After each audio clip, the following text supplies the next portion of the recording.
Behrens. In the days that followed, it became perfectly clear that Cromwell was obsessed with agility. It was not merely a phase, but an addiction. He dropped his leash at Kevin's feet constantly. He ran phantom courses in the backyard. He lodged himself in the tire swing daily. It was mid-June and oppressively hot, but not even a series of 100-degree days could stop the dog. At times, Kevin would simply sit in a lawn chair, spraying himself with a hose, while Cromwell made run after failed run at the tire swing. Zach accompanied them on what Kevin felt were murderously long walks. At Montrose Beach, Cromwell ran through an obstacle courses that Kevin constructed from abandoned tin pails and shovels. In Horner Park, the dog routinely broke free of his leash and tore through picnics and volleyball games. On Lakefront Point, he chased bikes and terrorized pigeons. Or maybe he just amused them. Tough to tell with the pigeons. He was an entirely new and an unrelentingly active Cromwell pug. Kevin knew that they should really commit to the paw patch. If they were going to keep up the daily dog nonsense, Cromwell needed more direction than Kevin alone could provide. All that remained was to convince his parents, who Kevin figured had always wanted him to be sportier anyway. But Howie was a skeptic. Alright, so just so I'm clear, he said over breakfast on Sunday morning, you want me and your mother to pay for a class for Cromwell? And me, said Kevin. I'm in the class too.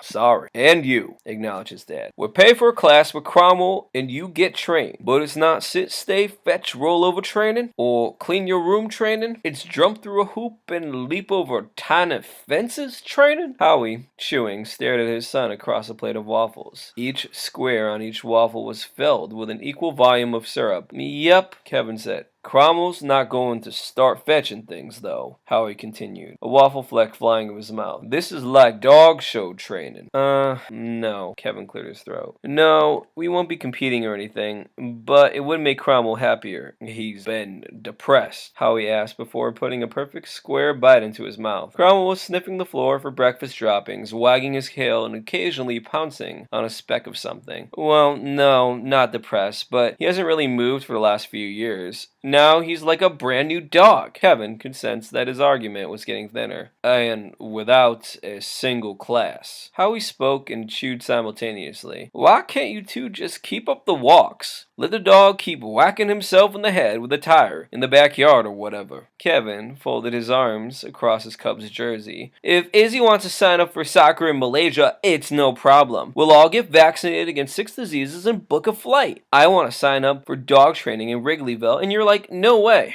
Listen, I didn't say no way. Howie paused. You know I'm happy to pay for anything you're into, but you, not the dog. He speared a strawberry, swirled it in whipped cream, and then scooped up a waffle chunk and rammed the fork in his mouth. And come on, you can't compare Cromwell jumping over stuff to Izzy's soccer. And why can't I? Kevin insisted. Because soccer's a sport.